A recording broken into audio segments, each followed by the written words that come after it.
दोस्तों, स्वागत है आप सभी का एक और न्यू वीडियो में। दोस्तों, आज के इस वीडियो में हम बात करेंगे सारणिक और अवयव के अनुप्रयोग। जैसे अभी तक आप लोगों ने पिछले लेक्चर में जितने भी देखे अवयव और सारणिक में केवल और केवल वहां पर हमने विभिन्न चीजों को निकाला था। ठीक है, तो यहाँ पर हम ये देखेंगे कि सारणिक का और अवयव का अनुप्रयोग कर करके हम क्या चीज निकाल सकते हैं और किन चीजों के बारे में जान सकते हैं। तो सबसे पहला टॉपिक है आप लोगों का अवयव के व्युत्क्रम द्वारा। केवल और केवल आप लोगों में यही एक ही है, केवल और केवल एक अनुप्रयोग दिया है। वैसे इसका बहुत सारे अनुप्रयोग हैं। जब आप हायर लेवल का मैथमेटिक्स पढ़ेंगे तो वहां पर आप देखेंगे कि अवयव और सारणिक के बहुत सारे उपयोग हैं, लेकिन जितने भी उपयोग हैं उनमें से अधिकतम एकदम मेन अगर कुछ निकालने को है तो वह अवयव के व्युत्क्रम द्वारा रैखिक समीकरणों का हल। ये आप लोग कहेंगे कि हमें इसकी क्यों आवश्यकता पड़ गई। जैसे अगर मान लीजिए हम क्लास 10th की बात करें तो क्लास 10th में आप लोगों ने क्या पढ़ा था कि वहां पर सिंपल हम दो दिए रहते थे और विलोपन प्रतिस्थापन कोई भी विधि लगा करके निकाल लेते थे। जैसे अगर मान लीजिए हम इस प्रकार से लिख दें 2x + 3y = 5, 3x + 7y = 12, तो आप कहेंगे ये तो बहुत आसान है, हम सिंपल यहाँ विलोपन प्रतिस्थापन वज्र गुणन या आलेख किसी भी मेथड द्वारा हम निकाल सकते हैं। लेकिन यहाँ पर क्या है, अवयव के व्युत्क्रम द्वारा जो हम निकालेंगे तो बहुत ही आसानी से हो जाएगा। ठीक है, इसीलिए जो है वो ऐसे भी आप कहेंगे अच्छा ठीक है हम इससे लगाएंगे, ठीक है कोई बात नहीं। अब मान लीजिए अगर यहाँ पर एक चर है, दो चर है, हम कहते हैं 3 चर आ जाए तब आप कहेंगे फिर भी हम ऐसे लगाएंगे। ठीक है, अगर 6 चर आ जाए तब आप कहेंगे नहीं ये तो अब नहीं हो पाएगा। तो इसीलिए जो है रैखिक समीकरणों को हम चाहे जितना चर में आ जाए उसको आसानी से इस मेथड द्वारा निकाल सकते हैं। इसीलिए सिंपल हम इसका उपयोग में लाते हैं इसको। ओके, अब देखिए यहाँ पर हम समझेंगे कि कैसे क्या होगा। अब इसके कुछ बनाने से पहले दो चीज बता दें, संगत और असंगत क्या होता है। तो आप कहेंगे ये तो हम क्लास 10th में पढ़े, 11th में पढ़े, 12th में भी पढ़े हैं। संगत यानी सिंपल क्या होता है, जिस रैखिक समीकरण में हम वैल्यू निकाल सकते हैं। ओके, जैसे मान लीजिए जिसकी वैल्यू कुछ ना कुछ आए तो उसे बोल देते हैं संगत, और जिसकी वैल्यू कुछ नहीं होती है तो उसे हम बोल देते हैं असंगत। अब कुछ नहीं का मतलब जिसका निकालना ही असंभव हो। अभी आगे हम बता रहे हैं। जैसे देखिए मान लीजिए हम 3 लीनियर इक्वेशन लिख दे रहे हैं, जैसे a1x + b1y + c1z = 0। ओके, अब मान लीजिए यहाँ पर 0 लिख देंगे तो ये हो जाएगा नॉन होमोजीनियस। खैर आप लोगों को इतना नहीं, यहाँ पर d1 लिख लीजिए। ओके, अब यहाँ पर लिख देते हैं a2x + b2y + c2z = d2। फिर उसके बाद a3x, जितने आप लोगों को वेरिएबल दिए जाएंगे उतने ही आप लोगों के पास क्या रहना चाहिए, इक्वेशन रहना चाहिए, नहीं तो नहीं निकलेगा। तो यहाँ से a3x + b3y + c3z = d3। ये चीज 3 चीज निकल गया। देखिए अब हम करते क्या है, अगर मैं मान लो कि इस प्रकार से इसको हम व्यवस्थित करें कि हम इस प्रकार से अवयव के रूप में लिखना है हमको। देखिए कैसे हम इसको लिखेंगे कि वही चीज फिर सेम आ जाए। देखिए ध्यान दीजिए, इस चीज को जो है हम पहले तो आप लोगों को ये बता देते हैं कि किस अवयव के रूप में इसको लिखना है। ओके, अब यहाँ पर आपको 3 चीज मानना पड़ेगा। क्यों मानना है हम सब कुछ बताएंगे। जैसे देखिए a x b, आप कहेंगे है क्या, बताते हैं। ए यहाँ पर आप सिंपल काम क्या करेंगे, जो इसके कोफिशिएंट दिख रहे हैं आपको, जितने भी गुणांक दिख रहे हैं एक्स वाई जेड के, सभी को उठा करके इसे लिख देना है। a1 b1 c1, a2 b2 c2, a3 b3 c3। Okay, और यहाँ पर x में आप क्या रख देंगे, जो एक्स वाई जेड है उन्हीं को एक्स वाई जेड, और जो बी लिखना है वो लिख देना है आपको d1 d2 d3। ओके, जब आप हायर लेवल में मैथमेटिक्स में जाएंगे तो इसको निकालने का बहुत अच्छा मेथड एक होता है क्रेमर रूल। ठीक है, और जो हम लोग इनवर्स निकालना आप लोग तो खैर नहीं था, जो हम निकालते हैं AI के द्वारा। अब AI आर्टिफिशियल इंटेलिजेंस मोबाइल वाला की बात नहीं कर रहे हैं। जैसे अगर कोई अवयव दिया रहता था तो उसको हम क्या करते थे, उस अवयव को बराबर लिख देते थे I।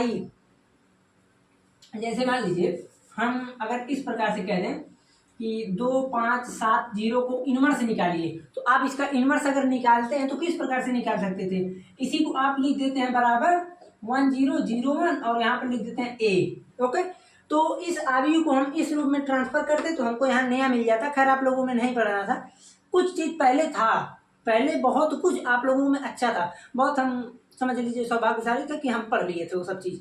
तो हम अगर हायर लेवल में मैथमेटिक्स जब पढ़ते हैं तो वहाँ पर लगता है हाँ कुछ पढ़े हैं।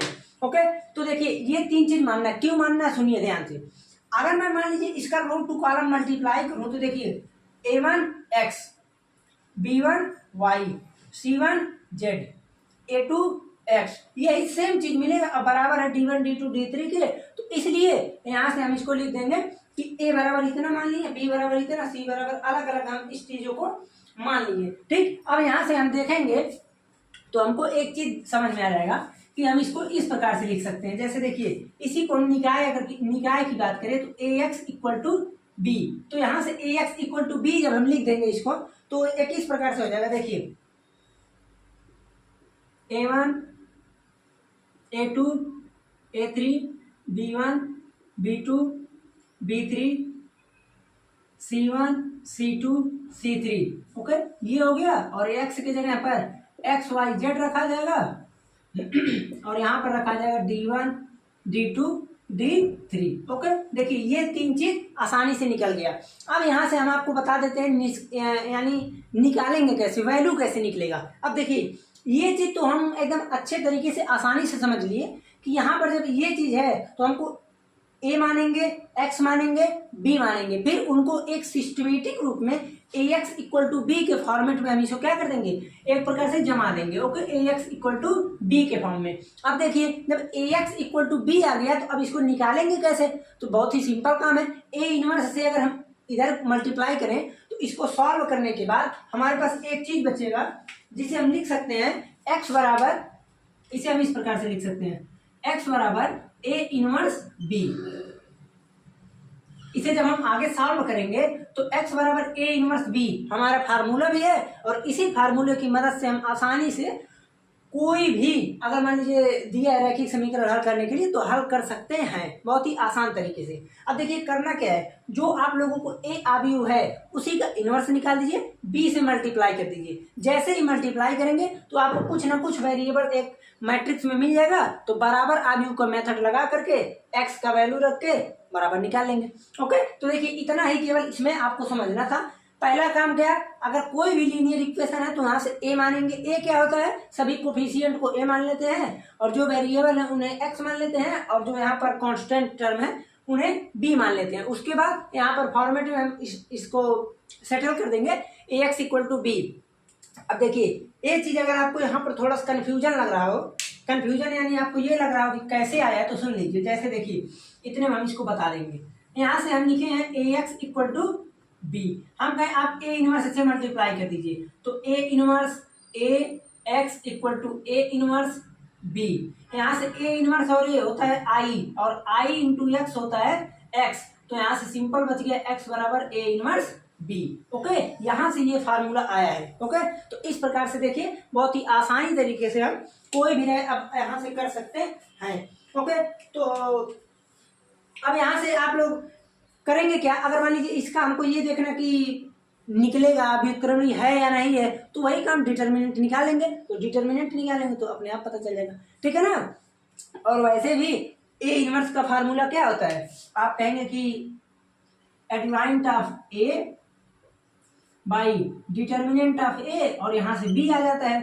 ठीक है, तो यहाँ से adjoint of A into B की वैल्यू अगर मान लीजिए 0 हो जाए तो सब खत्म हो गया, वैसे 0 हो जाएगा। ठीक, और डिटर्मिनेंट की अगर वैल्यू A की 0 आ जाएगी तो सब इनफाइनाइट हो जाएगा, वैसे हो जाएगा। तो आपको केवल कुछ नहीं करना है, A इनवर्स निकालते रहना है आसानी से समझ करके। ओके, तो देखिए इसको हम अब मिटाते हैं। एक एग्जाम्पल हम करा देते हैं आपको, एग्जाम्पल नंबर 16 करा देते हैं क्योंकि ये 2x2 का है। उसके बाद चलिए उसके बाद कोशिश करेंगे कि अगले लेक्चर में थोड़ा लंबा लेक्चर लेके प्रश्न चूंकि ज्यादा है तो यहाँ पर हम कराते हैं सिंपल और सिंपल 16 नंबर एग्जाम्पल को। ओके, तो देखिए इसे हम मिटाते हैं। वैसे बहुत आसान टॉपिक है, बस आपको समझना 8 नंबर एकदम गारंटी है, आना ही आना है। देख लीजिएगा, कोई सा भी आप सेट उठा लीजिएगा, 8 नंबर पड़ा रहेगा वहीं पर एक किनारे। कर लेते हैं तो भी ठीक, नहीं कर पाते तो ठीक तो है। क्यों, सही है ना। तो इसलिए जो भी हो आप लोग सावधानी से आराम से कीजिएगा। अगर आपको ए इनवर्स निकालने नहीं आ रहा है तो आप जस्ट पीछे का लेक्चर देखते रहिए, वहां से आ जाएगा। देखिए हम बात करते हैं उदाहरण नंबर 16 की। तो उदाहरण 16 जैसे इक्वेशन, हम ये इक्वेशन लिखे हैं 2x 5y 1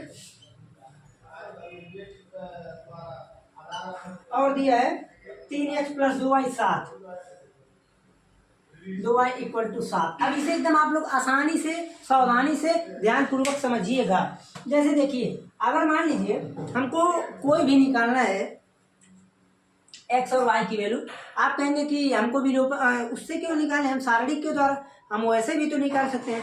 तो आप वैसे भी निकाल सकते हैं। इसको थोड़ा हम इंक पिला दे, थोड़ा सा प्यास गया है। तो सिंपल हम वैसे भी निकाल सकते हैं, लेकिन हम वैसे नहीं निकालते हैं। क्यों नहीं निकालते हैं? क्योंकि जैसे मान लीजिए यहाँ पर विलोपन प्रतिस्थापन विधि से लगाएं तो भी आ जाएगा, लेकिन हम 2/2 कर लिए हैं आपको इसका उपयोग समझाने को। देखिए ध्यान से समझिएगा।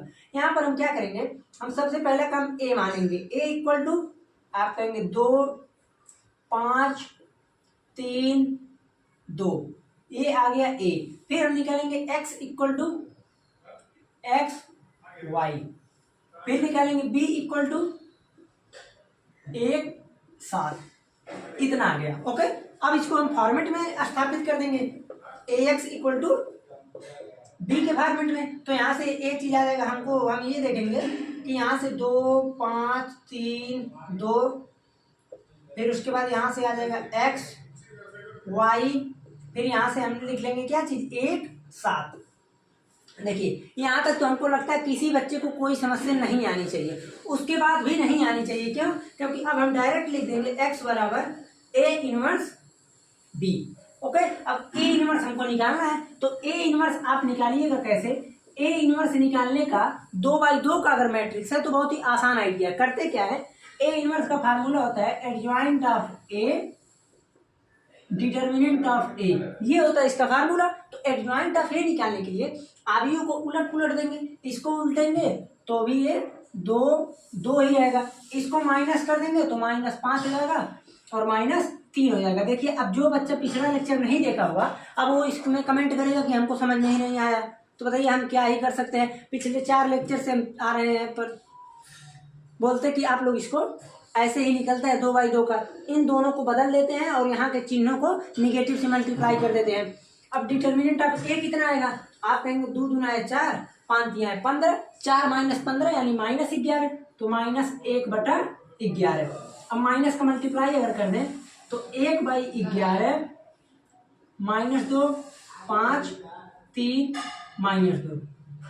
ओके, ये क्या आ गया ए इनवर्स। अब हमको क्या करना है, ए इनवर्स बी से मल्टीप्लाई, तो यहाँ पर आप लिखेंगे A inverse B equal to, देखिए 1/11 -2 5 3 -2 और यहाँ से बी कितना है 1 और 7, 1 7।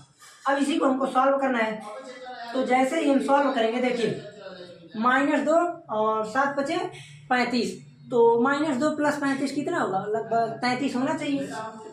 33, 3 1 कम 3 -14, तो कितना होगा -11 और 1/11 है। अब 1/11 को इसमें जब मल्टीप्लाई करेंगे तो यहाँ से कितना आएगा, देखिए 3 -1, ये चीज आ गया। एक मैट्रिक्स कितना है 2/1 का है। हमको x का मान हमको पता ही है कितना है, x और y है, x और y।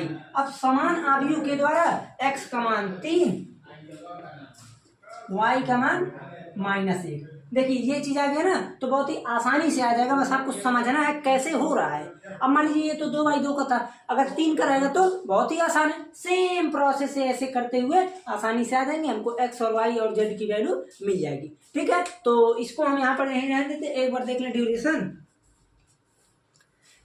तो देखिए ये चीज यहाँ पर हमने इसको समझ लिया। अगले लेक्चर में जब हम मिलेंगे तो अगले लेक्चर में सिंपल काम क्या रहेंगे कि कोशिश ये करेंगे कि उदाहरण नंबर 17 और 18 एक बार आप लोग प्रैक्टिस कीजिएगा, नहीं तो फिर 17 और 18 हम इसको बता देंगे अगले में।